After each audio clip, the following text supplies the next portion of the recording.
Most people know that pyramids were built as grand tombs for the pharaohs, designed to ensure they had a smooth journey to the afterlife. The Great Pyramid of Giza, for instance, was constructed for the pharaoh Khufu. But what most people don't know is that this whole pyramid building trend started right here with the step pyramid of Djoser about 4,700 years ago. This massive structure was built for Pharaoh Djoser, a ruler from Egypt's 3rd dynasty. It rises 7 layers high above the ground and stands about 200 feet tall. We think of it today as a phenomenal architectural project. But for ancient Egyptians, the step pyramid of Djoser turned out to be more like a massive experiment, a trial run, if you will, to perfect their building skills before they moved on to even more ambitious pyramids. Reaching new heights is super exciting, but the real mystery is what is going on below the ground. In this pyramid's underground labyrinth, there is a network of tunnels stretching about 3.5 miles long, and some researchers believe these tunnels might have been part of a sophisticated water system that could completely change what we think about pyramid construction. Let's talk about this massive complex located in Saqqara. Surrounding the pyramid, there's what's known as a dry moat, a continuous trench that is up to 164 feet wide and almost 2 miles long. It forms a sort of rectangular shape around the pyramid. This trench has an average depth of about 65 feet. Now, if you were to add up all the earth and rock they dug out to create this moat, it would be about 10 times the volume of the step pyramid itself. For the longest time, people just assumed this trench was nothing more than a huge quarry, a place where they dug up stone and clay to build the step pyramid. Makes sense, right? But when you take a closer look, it doesn't add up. The trench is too narrow and deep to be practical for mining, and its layout doesn't match anything we know about ancient Egyptian quarrying methods. Plus, some sections of the trench are actually covered with a rocky ceiling, which would have made it nearly impossible to use as a quarry. Another theory suggests that the dry moat had some kind of spiritual significance. Maybe it was a sacred place, where souls of nobles gathered to serve the late king in the afterlife.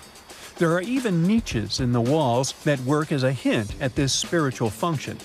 But most researchers believe that this purpose likely developed much later, long after the complex was built for Djoser. So what was the moat really designed for? In 2020, a researcher came up with a pretty intriguing idea. It is possible that this trench was actually designed to collect and manage water, especially after heavy rainfalls. Now, that makes sense when you consider the location. The moat sits in an area that could easily have been flooded by runoff water from nearby plains. This could also explain why the trench wasn't used for new graves until much later when the climate became drier and less prone to flooding. The story becomes even more intriguing, as this trench appears to be part of a larger, more complex hydraulic system within the Djoser complex. It is like the trench has several compartments, carefully carved out of the rock and connected by tunnels. These compartments likely served as a part of a water treatment system, where water would flow from one compartment to the next, getting cleaner as it moved along. Now, here is where things start to tie into the pyramid itself. The Djoser complex has a series of underground shafts, and some researchers think that water from the moat's deep trench might have been used to power a hydraulic lift system, and this giant water-powered elevator could have been used to raise the heavy stones needed to build the pyramid. It worked like a volcano, but instead of lava, water did the heavy lifting. Imagine a big deep hole in the ground at the center of the pyramid site. Inside this hole, there was a huge wooden platform, kind of like a giant raft that could move up and down. When the workers wanted to lift a heavy stone, they would fill the hole with water. As the water rose, the wooden platform started to float up, carrying the stone with it, almost like a giant water-powered elevator. When the stone reached the right height, the workers slid it off the platform and onto the pyramid. The idea is that water from the deep trench, after being cleaned and filtered, would flow into these shafts. A massive float, possibly made of wood, would then rise as the water filled the shaft, lifting the stones up to where they were needed for construction. Once the stone was in place, they'd let the water out, lowering the platform back down to the bottom, ready to lift the next stone. This fancy hydraulic lift system could have been a game changer, making the whole building process a lot faster and more efficient without using a lot of workforce. It is like the ancient Egyptians were already embracing the whole idea of work smarter, not harder. But of course, not everyone is on board with this theory. Some experts argue that the area where the step pyramid of Djoser was built couldn't have held enough water from occasional rains to maintain such a fancy hydraulic system. The main theory suggests that, in the past, there might have been some kind of lake nearby that would have filled up after a period of rain, and this lake could have supplied water to the complex's hydraulic system. But there is no mention of such a lake in any ancient Egyptian writings, so it might be more of a what-if situation than a reality. And then there's the issue of the hard work itself. Remember when I said this method could have allowed the ancient builders to raise stones with far less effort? Well, that might not be entirely true. According to some experts, just building this hydraulic device would have required a lot more heavy work than simply moving the stone blocks using good old-fashioned manpower. And let's not forget, the step pyramid of Djoser is like a baby pyramid compared to those that came later.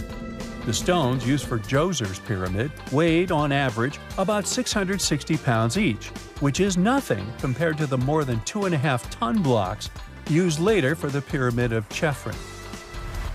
If this cool water lift theory gets completely ruled out, we still need to explain how this pyramid was built in the first place. To answer that, we need to rewind a bit and talk about the original plans. See, before Djoser's tomb became a pyramid, the idea was to construct a simple mastaba. This type of tomb was pretty common in earlier periods, a flat-roofed, rectangular structure with sloping sides. But after the original mastaba was finished, they decided to expand it a bit by adding more layers on top. And then they added even more layers, until the construction reached 6 distinctive steps, each one smaller than the previous.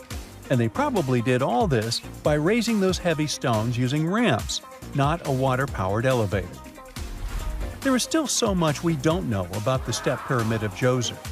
More research is definitely needed to fully understand how this system worked, or if it even existed at all.